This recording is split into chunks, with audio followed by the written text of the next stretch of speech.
AC வாங்கணுமா? நம்ம Poorvika appliances visit பண்ணுங்க. பெஸ்ட் எக்ஸ்சேஞ்ச் ஆஃபர் ECMIல ஈஸியா வாங்கலாம் ஏசி. சவரனுக்கு 1000 ரூபாய் கம்மி, கிராமுக்கு 150 ரூபாய் கம்மி.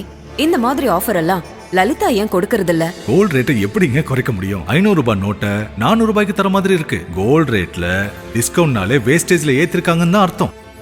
காரடையான் நோன்பு அப்படின்னா என்ன, அதோட விசேஷங்கள்லாம் என்னமா? என்னுடைய ஹஸ்பண்ட் என் கூட நீண்ட ஆயுள் ரொம்ப சந்தோஷமா நாங்க ஹாப்பியா வாழணும் அப்படின்றத வேண்டி. இதுக்கு பின்னாடி ஒரு பெரிய கதை இருப்பதாகவும் அது ரொம்ப முக்கியமான கதை அப்படின்ற மாதிரியும் சொல்லப்படுது. அது என்ன கதை? காரடையான் நோம்புடைய கதை என்னன்னா, சத்யவான் சாவித்ரி கதை தான். இந்த பூஜை பர்டிகுலராக அவங்களுடைய ஹஸ்பண்ட்காக மட்டுமே எடுக்கக்கூடியது. ஸோ கல்யாணம் ஆக போகிற பெண்கள் நமக்கு ஒரு நல்ல கணவர் வரணும், நானும் என் ஹஸ்பண்டும் ஒரு நீண்ட ஆயுளோட நல்ல ஹெல்த்தோட வெல்த்தோட நாங்கள் இருக்கணும் அப்படின்னு சொல்லிட்டு நீங்கள் பூஜை பண்ணிக்கலாம். பட்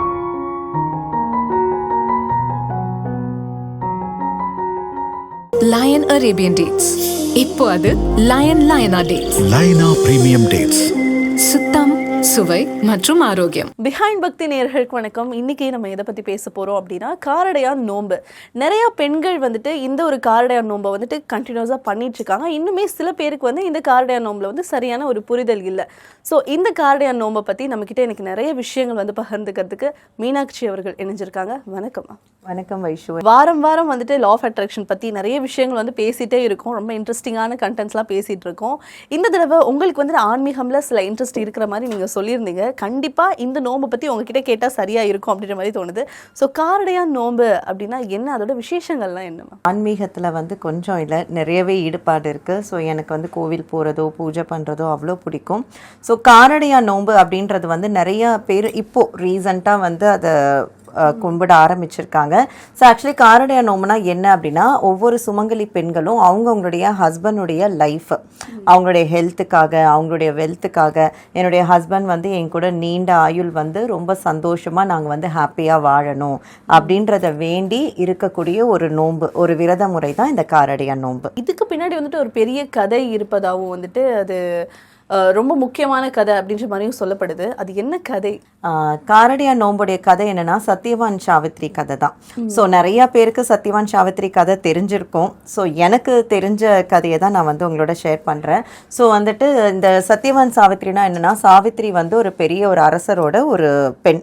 ஓகே, ஸோ அவங்களுக்கு கல்யாணம் பண்ணணும் அப்படின்னு சொல்லிட்டு மாப்பிள்ளை பார்க்கும்போது சத்யவான் மேலே சாவித்திரிக்கு ஒரு அலாதி பிரியம். ஸோ அதனால் நான் கல்யாணம் பண்ணால் சத்யவானை தான் கல்யாணம் பண்ணுவேன் அப்படின்னு சாவித்ரி தீர்மானமாக இருக்காங்க. ஆனால் சத்யவான் ஒரு சூழ்நிலை காரணமாக அவருடைய நாடு, பணம் எல்லாமே இழந்துட்டு அவர் இருக்கார்.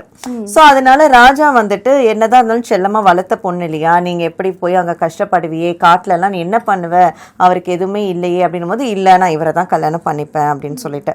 ஸோ அப்போ இன்னொரு செய்தி வருது. என்ன அப்படின்னா, சத்யவான் 1 இயர்ல இறந்துடுவாரு அப்படின்னு சொல்லிட்டு. ஸோ அது தெரிஞ்சதுக்கு அப்புறமும் சாவித்ரி இல்லை, எனக்கு இவரை பிடிச்சிருச்சு, நான் இவர் கூட தான் நான் வாழுவேன் அப்படின்னு சொல்லிட்டு கல்யாணம் பண்ணிட்டு காட்டுக்கும் போயிடுறாங்க. ஸோ காட்டுக்கு போகும்போது சத்யவானுடைய பேரண்ட்ஸ் பார்த்தீங்கன்னா கண்ணு தெரியாம இருப்பாங்க. ஸோ இவர் போய் விறகு எடுத்துட்டு வர்றது, அந்த மாதிரி ஒரு சின்ன சின்ன வேலை காட்டில் பார்த்துட்டு அப்படியே அவங்க சர்வைவல் ஆகிட்டு இருந்திருக்காங்க. ஆனால் அவங்க கிட்ட பணம் இல்லையே தவிர ரொம்ப ரொம்ப சந்தோஷமாக ஒரு அழகான லைஃப் லீட் பண்ணிட்டு இருந்தாங்க 2 பேரும். ஸோ அதே மாதிரி அவங்க சொன்ன அந்த 1 இயர் வரப்போகுது. 1 இயர் வந்துடுச்சு. ஸோ நம்மளுடைய ஹஸ்பண்ட்க்கு என்ன ஆகுமோ ஏதாகுமோ அப்படின்ற ஒரு பதட்டம், பயம். ஸோ அன்னைக்கு சத்யவான் காட்டுக்கு போகும்போது, நானும் உங்க கூட வரேன் அப்படின்னு சாவித்ரி சொல்லிட்டு போயிருக்காங்க. ஸோ அதே மாதிரி அவருடைய அந்த இறக்கும் அந்த டைம் வரும்போது யமதர்மன் அவருடைய தூதர்களை அனுப்புறாரு, நீ போய் இவருடைய ஆன்மாவை எடுத்துட்டு வந்துரு அப்படின்னு சொல்லிட்டு. ஸோ அதே மாதிரி வரும்போது சாவித்ரி ரொம்ப போராடுறாங்க, சண்டை போடுறாங்க, ரொம்ப ப்ராப்ளம் பண்ணிட்டே இருக்காங்க. அப்போ இந்த ஜூனியர்ஸ் போய் என்ன பண்றாங்க, யமன் கிட்ட போய் முறையிடுறாங்க, இந்த மாதிரி எங்களை இவங்க இது பண்ண மாட்டாங்க, அலோ பண்ண மாட்டாங்க அப்படின்னு சொல்லிட்டு. ஸோ அப்போ யமதர்ம ராஜாவே வராரு. சாவித்திரி கிட்ட சொல்றாரு, இங்க பாருமா, என்னோட தொழில் தான், என்னோட தொழில் தர்மம் இது. ஸோ நான் உன் புருஷனுடைய காலம் முடியுது, நான் அவருடைய ஆன்மாவை எடுத்துட்டு தான் போகணும் அப்படின்னு சொல்லிட்டு ஆன்மாவையும் எடுத்துட்டு போயிட்டு இருக்காரு. அப்பையும் சாவித்திரி விடாம அவரோட பின்னாடியே துரத்திட்டு போறாங்க. ஸோ அப்போ வந்து இப்படி வந்தால் என்னால் எப்படி என்னோட தொழில் பண்ண முடியும், நீங்கள் வந்து கொஞ்சம் எனக்கு வந்து அனுமதி கொடுக்கணும் அப்படின்னு யம தர்மராஜா சொல்லும் போது அப்போ கேட்குறாங்க, உங்களுக்கு ஏதாவது வேணும்னா கூட கேளுங்க, நான் உங்களுக்கு அந்த வரம் கொடுக்குறேன் அப்படின்னு சொல்லிட்டு. ஸோ அப்போனே சாவித்திரி வந்து என்னுடைய மாமனார் மாமியாருக்கு கண் பார்வை ஆரோக்கியமெல்லாம் சூப்பராக இருக்கணும் அப்படின்னு கேட்குறாங்க. அதே மாதிரி நான் கொடுக்குறேன்னொடனே அவங்களுடைய பேரண்ட்ஸ்க்கு வந்து கண் பார்வை வந்துடுது, ரொம்ப ஆரோக்கியமாக இருக்காங்க. திரும்ப இன்னும் கொஞ்சம் தூரம் போகும்போதும் அவங்கள பின்தொடர்ந்துக்கிட்டே சாவித்திரி போகிறாங்க. இன்னும் என்னம்மா இப்போயாவது நான் உங்கள் ஹஸ்பண்டை கூட்டிகிட்டு போகிறேன் அப்படின்னு சொல்லிட்டு, இப்போ ஏதாவது வேணும்னா கேளுங்க, நான் கொடுக்குறேன் அப்படின்னு சொல்லிட்டு.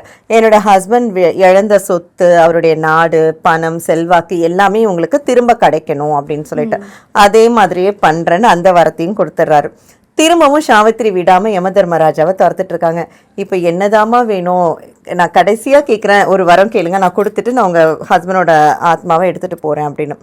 எனக்கு வந்து குழந்தை பாக்கியம் வேணும் அப்படின்னு சாவித்திரி கேட்குறாங்க. அதே மாதிரி உங்களுக்கு குழந்தைங்க பிறக்கும், நீங்கள் சந்தோஷமாக வாழ்வீங்கன்னு ப்ளஸ் பண்ணிட்டு போகிறாரு. திரும்ப சாவித்திரி வரும்போது இப்போ என்னம்மா வேணும் அப்படின்னும் போது அப்போ சாவித்திரி சொன்னாங்களாம், எனக்கு வந்து குழந்தையோட நான் ஹஸ்பண்டோட சந்தோஷமாக இருக்கணும்னு சொன்னீங்க, ஆசீர்வாதம் பண்ணிவிட்டு என் ஹஸ்பண்டோட ஆத்மாவை நீங்களே எடுத்துகிட்டு போகிறீங்க அப்படின்னு சொன்னாலே யம தர்மராஜாவுக்கு ஒரு நிமிஷம் என்ன பண்ணுறதுனே புரியல. ஸோ அதுக்கப்புறம் அவரோட ஹஸ்பண்ட் வந்து சாவித்திரிக்கிட்டே கொடுத்துட்றாங்க. ஸோ அதுதான் வந்து சத்யவான் சாவித்திரி கதை வந்து அவ்வளோ ரொம்ப பவர்ஃபுல்லான ஒன்று. யமன்கிட்டே போராடி தன்னுடைய கணவரோட உயிரை வந்து மீட்டாங்க அப்படின்றது. அந்த டேவை தான் நம்ம இந்த காரடையான் நோன்பு அப்படின்னு சொல்லிட்டு செலிப்ரேட் பண்ணுறோம். ஓகே, இவ்வளோ ஒரு பெரிய கதை இல்லை, இதுக்கு பின்னாடி ரொம்ப அழகான ஒரு கதை. நிறைய பேர் வந்து இந்த கதை தெரியாமலே இந்த நோன்பை வந்து எடுக்கிறாங்க. இப்போது இந்த நோன்பப்போ வந்து குறிப்பாக வந்துட்டு மஞ்சள் கயிறு கட்டுறது உண்டு, அதுக்கும் இந்த கதைக்கும் ஏதாவது சம்மந்தம் இருக்கா? நிச்சயமாக. இப்போ இது வந்து ஹஸ்பண்டோட ஹெல்த்துக்காக தான், முக்கியமாக சந்தோஷமாக வந்து நீண்ட ஆயுசுக்கு வாழணும் அப்படின்னு ஒரு சுமங்கலி பெண்களும் பூஜை பண்ணுறாங்க. ஸோ இது முக்கியமாக வந்து காமாட்சி அம்பாள் அவங்களுக்கோ இல்லைன்னா நம்ம வீட்டில் இந்த லக்ஷ்மி பூஜைக்கெலாம் நம்ம வைப்போம் இல்லையா, ஸோ நம்ம வந்து அம்பாலை வந்து நல்லா அலங்கரித்து வீடை வந்து சுத்தம் பண்ணிவிட்டு நம்மளால் என்ன முடியுதோ அந்த பழங்களோ நைவேத்தியம் எதாவது வைக்கணும். ஆனால் முக்கியமாக இதில் வந்து குறிப்பாக பார்த்திங்கன்னா கார அடை, வெள்ளை அடை ஸ்வீட்டும் ஒன்று காரமும் வந்து வைப்போம். அந்த அடைக்கு மேலே வந்துட்டு வெண்ணெய் வைப்போம். பிரசாதம் நைவேத்தியம் காட்டும் போது அந்த அடைக்கு மேலே வந்து வெண்ணெய் வைப்போம். அதோட வந்து தாலி சரடில் வந்துட்டு பூ கட்டி வச்சுருப்போம், இல்லைன்னா நல்ல மஞ்சள் கிழங்கு கட்டி வச்சுக்கலாம். ஸோ வச்சுட்டு நல்லா பூஜை பண்ணிவிட்டு நம்ம அம்மனுக்கான ஸ்லோகங்கள் இல்லை பாடல்கள் ஏதாவது சொல்லலாம். ஸோ இந்த விரதம் வந்து எனக்கு தெரியாது எப்படி இருக்கணும் அப்படின்னு சொல்கிறவங்க ஒரு பண்ணுறவங்க வீட்டுக்கு போயிட்டு கூட ஒரு 11 பெண்கள் அந்த மாதிரி உட்காந்து அவங்க வந்து வீட்டில் ஒரு குரூப்பாக கூட இந்த பூஜையை பண்ணி பாடல்கள் ஸ்லோகன் எல்லாமே வந்து சொல்லிட்டு அம்பாளுக்கு வந்து நைவேத்தியம் பிரசாதம் நான் சொன்ன மாதிரி வெண்ணெய் அந்த அடை வைப்பாங்க. ஸோ அது என்னன்னா அந்த வெண்ணெயோட எப்படி அந்த சூடு அந்த அடையில வெண்ணெய் வைக்கும் போது அழகாக உருகி வரும் இல்லையா. ஸோ அந்த மாதிரி நானும் என்னுடைய ஹஸ்பண்டும் வந்து அவ்வளோ அழகாக ஸ்மூத்தாக எங்களோட வாழ்க்கை வந்து அமையணும் அப்படின்ற மாதிரி கேட்டு, அப்போல்லாம் வந்து இவ்வளோ ஃபெசிலிட்டிலாம் கிடையாது. அந்த விறகு அந்த காலத்தில் என்ன இருக்கும், நமக்கு அரிசி இதெல்லாம் தான் கிடச்சிருக்கும். ஸோ அதனால் அதை வச்சு பண்ணக்கூடிய ஒரு சிம்பிளான பிரசாதம் தான் இது. ஸோ அதை வச்சு நம்ம வந்து பூஜை சொல்லி மந்திரம் தெரிஞ்சவங்க மந்திரம் சொல்லலாம், இல்லைனா நமக்கு நம்மளுடைய ஹஸ்பண்ட்காக வேண்டிட்டு நம்ம இந்த பூஜையை பண்ணிவிட்டு தாலி சரடை ஃபஸ்ட்டு வந்து அம்பாளுக்கு ஒன்று கட்டிட்டு அதுக்கப்புறம் நம்மளும் கட்டிக்கலாம். நம்ம கட்டிட்டு எல்லா வர சுமங்கலி பெண்களுக்கும் வந்துட்டு கொடுக்கலாம். ஸோ அதே மாதிரி அம்பாளுக்கு நம்ம வைக்கிற அந்த பிரசாதத்தில் ஒரு அடை ஸ்வீட்டும் சரி காரமும் சரி, நம்மளுடைய ஹஸ்பண்ட் எந்த டைம் அவங்க வீட்டுக்கு வந்தாலும் அவங்களுக்குன்னு அம்பாளுக்கு வச்சு அந்த அடையை வச்சு அன்றைக்கி ஒரு நாளாவது நல்லா காலெல்லாம் விழுந்து நமஸ்காரம்லாம் வாங்கிட்டு அவங்களுக்கு அந்த பிரசாதத்தை கொடுத்து அவங்களுடைய பிளெஸிங்ஸையும் வாங்கிக்கணும். இந்த காரடையான் நோன்பு இருக்கிறதுக்கு முன்னாடி எல்லா விரதம் இருக்கும்போதும் சில நோன்பு முறைகள் வந்து கடைபிடிப்பாங்க. அந்த மாதிரி இந்த நோன்புக்கு எதாவது இருக்கா? அந்த மாதிரி இல்லை, நம்ம வந்து சுத்தபத்தமாக இருக்கணும் அந்த டே ஃபுல்லாகவே. ஸோ வந்து சிலர் வந்து சாப்பிடாம அந்த பூஜை முடிச்சதுக்கு அப்புறமா அந்த பிரசாதத்தோட அவங்களுடைய சாப்பாடு இருக்கும். ஸோ அது வந்து கண்டிப்பாக நான் எப்போவுமே எல்லாருக்குமே வந்து இந்த சாப்பிடாம விரதம் இருங்க அந்த மாதிரி நான் வந்து இன்சிஸ்ட் பண்ணவே மாட்டேன். ஏன்னா நமக்கு ஃபஸ்ட்டு நம்மளோட ஹெல்த்தும் முக்கியம். அண்ட் எந்த ஒரு சாமியும் வந்து நீ பட்னியாக இருந்து என்னை வந்து வேண்டணுன்றது கேட்கவே மாட்டாங்க. ஸோ இதெல்லாம் வந்து நம்மளாக உருவாக்கிக்கிட்ட ஒரு விஷயந்தான். ஸோ அதனால் வந்து நம்ம சுத்தமான சாப்பாடு அன்றைக்கி சமைச்சு சாப்பிட்லாம். இல்லை என்னால் இருக்க முடியும், நான் விரதம் இருப்பேன்னு நினைக்கிறவங்க அன்றைக்கி சாப்பிடாமல் ஈவினிங் அந்த பிரசாதத்தோடு அவங்களுடைய ஃபுட்டை சாப்பிட்டுட்டு தூங்கலாம்.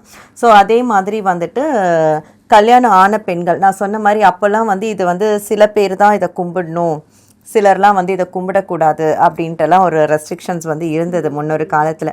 அந்த மாதிரிலாம் எதுவுமே கிடையாது. இந்த பூஜை பண்ணணும்னு பிரியப்படுறவங்க மனசார அம்பாலை நினச்சிட்டு நம்மளுடைய ஹஸ்பண்ட்காக தாராளமாக பண்ணலாம். ஸோ நானே இது ரீசண்டாக வந்து எனக்கு தெரிஞ்ச ஒரு அம்மா சொல்லி கொடுத்து அதுக்கப்புறம் எனக்கு பர்சனலாக இன்ட்ரெஸ்ட் ஆகி தான் நானும் இந்த பூஜையை வந்துட்டு ஒரு 5 இயர்ஸாக பண்ணிகிட்ருக்கேன்.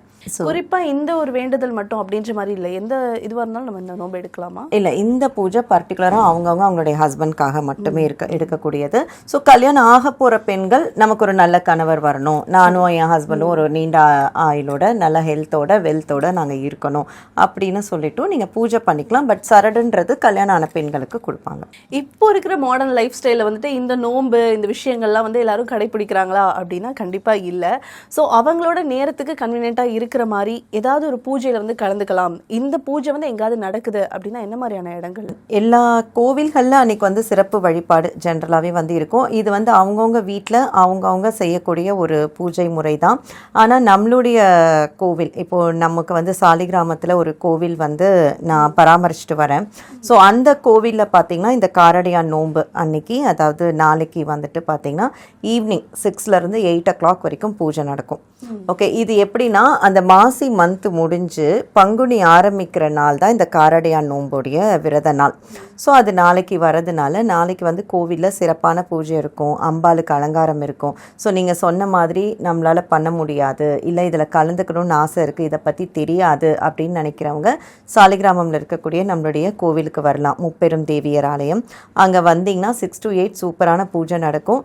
வந்து சுமங்கலி பெண்கள் சரடு வாங்கிக்கலாம், கல்யாணம் ஆக போகிற பெண்கள் வந்து அம்பாள் கிட்ட ஆசீர்வாதம் வாங்கிக்கலாம். இந்த விஷயங்கள்லாம் எடுத்துட்டு வரணும் அப்படின்ற மாதிரி ஏதாவது இருக்காமா? அந்த மாதிரி எதுவும் இல்லை. நீங்கள் விருப்பப்படுறவங்க ஏதாவது பிரசாதம் செஞ்சு அம்பாளுக்கு வைக்கலாம், இல்லை பழங்கள் வாங்கி அம்பாளுக்கு வைக்கலாம், பூ கொண்டு வரலாம். ஸோ மற்றபடி உங்களுக்கு கோவிலே வந்துட்டு எல்லா விதமான பிரசாதம், தேங்காய், பழம், வெத்தலை, தாம்பூலம் எல்லாமே ரெடியாக இருக்கும்.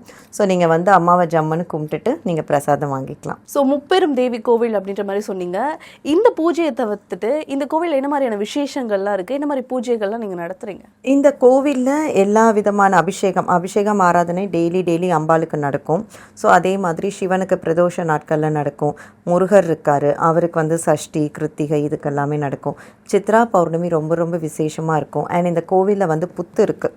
ஸோ வந்துட்டு புத்துக்கு வந்து நம்மளே வந்து பால் வைக்கிறதோ, இல்லை புத்துக்கு வந்து நம்ம வந்து வேண்டிட்டு மஞ்சள் குங்குமம் வைக்கிறதோ, இந்த மாதிரியான விஷயங்கள்.